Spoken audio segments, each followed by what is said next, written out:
The Duke and Duchess of Sussex have been the centre of the royal family for the past 4 years, ever since the two got married. But was it Meghan's malicious greed, or the royal family's outdated morals? Harry and Meghan met nearly 7 years ago, and the first 3 months of their relationship were the best part of it for everyone else, since until October 16, the public knew nothing about it. Then, in late November 2017, their engagement was announced, and they were married by the following spring. Less than a year later, they had their son Archie, and by January 2020, they'd moved to Canada, and the following February was when they stepped away from royal duties and moved to the US for a more private life. Allegedly. Aside from Meghan, they could have moved based on the traumatic experience Harry experienced in his youth, as he was born into this system and has always been in the public eye, having pictures of himself being taken when he was a mere 2 hours old.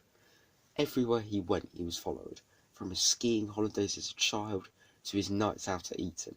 Then it was the press that indirectly caused the death of his mother, and even then he couldn't grieve privately. However, Meghan is a huge parasite for the family. She knew what she was walking into when she got into a relationship with a man fit in line to the British throne. She knew she'd be followed by the media, and more publicity is always what she's wanted. Now, I don't agree with Jeremy Clarkson or The Sun, but yet again, I strongly dislike Meghan. I understand what's happened to her is essentially a repeat of what happened to Diana, being followed, criticised and harassed by the media, but Meghan is different to the former Princess of Wales. My issue with Meghan is that she constantly steps back into the media's eye.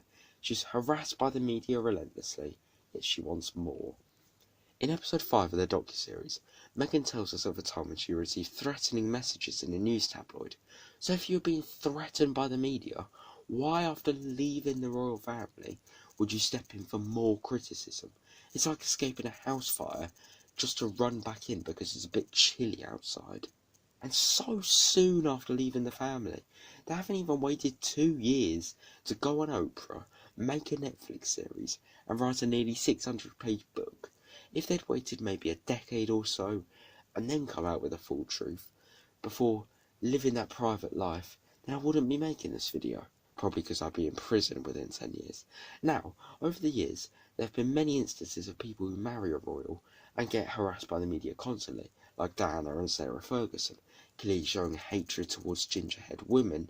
But you don't contradict yourself with claiming to desperately want a private life, then do 3 things which are so public within 2 years. In March 2021, a year after claiming they needed more privacy, they went on Oprah.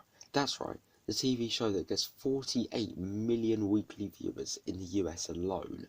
Then, in December 2022, they released their Netflix series, where they criticised the media, just contradicting what they said on Oprah. There was the other royals that made them leave the family. So why out the royals on one show, then out the media on the next? Then only a month later, Harry writes a book almost as long as the 6th Harry Potter, exposing the royal family for every terrible thing they've done. Although if Harry was in the army, how can he go crying to the news tabloids about his brother pushing him into a dog bowl? As I said, I don't agree with what Jeremy Clarkson says, and I know they've been harassed by the dickheads of the media, but writing a book, making a Netflix show, and going on Oprah when allegedly wanting a private life clearly shows their desperation for publicity.